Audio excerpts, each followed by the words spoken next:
Hi, ടി&എസ് ബ്ലോഗിലേക്ക് സ്വാഗതം.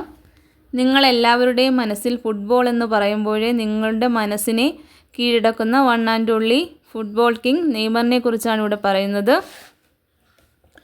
1992 ഫെബ്രുവരി 5 ബ്രസീലിലെ മോഗിസാക്രോസിലായിരുന്നു നെയ്മറിൻ്റെ ജനനം. നെയ്മറിൻ്റെ അച്ഛൻ സാധാരണ ഫുട്ബോൾ താരമായിരുന്നു. അദ്ദേഹത്തിൻ്റെ ശമ്പളം കൊണ്ട് ആ കുടുംബം മുന്നോട്ട് കൊണ്ടുപോകാൻ സാധിക്കില്ലായിരുന്നു.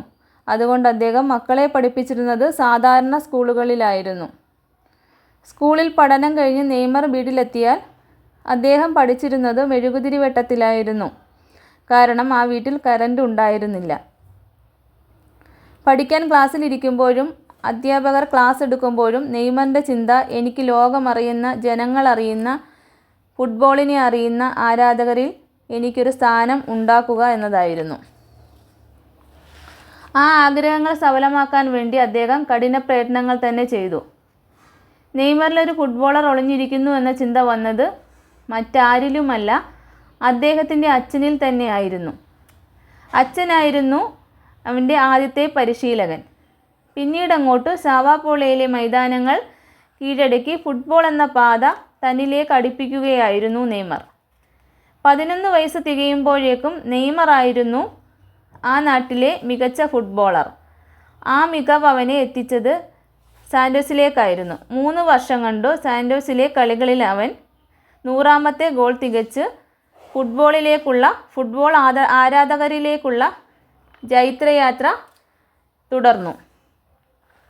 ബ്രസീൽ എന്ന ഫുട്ബോൾ സാമ്രാജ്യത്തിൻ്റെ രാജാവായ നെയ്മർ പെലെയും റൊണാൾഡീഞ്ഞോയും ശേഷം ഇനി ആരെന്ന ചോദ്യത്തിന് മുൻപിൽ 10ാമത് ജേഴ്സി എന്നതിനുള്ള ഉദാഹരണമായിരുന്നു നെയ്മർ ജൂനിയർ. ഏറ്റവും കൂടുതൽ ആരാധകർ എന്ന പ്രശസ്തി നേടിയ നെയ്മർ അല്ലാതെ മറ്റൊരു ഫുട്ബോളർ ഉണ്ടായിരുന്നില്ല. നെയ്മർ ജൂനിയർ സ്വർണ്ണ ചിറവുള്ള കാനറിയായിരുന്നു. ലോകത്തിലെ ഏറ്റവും വിലയേറിയ ഫുട്ബോൾ താരമാണ് നെയ്മർ.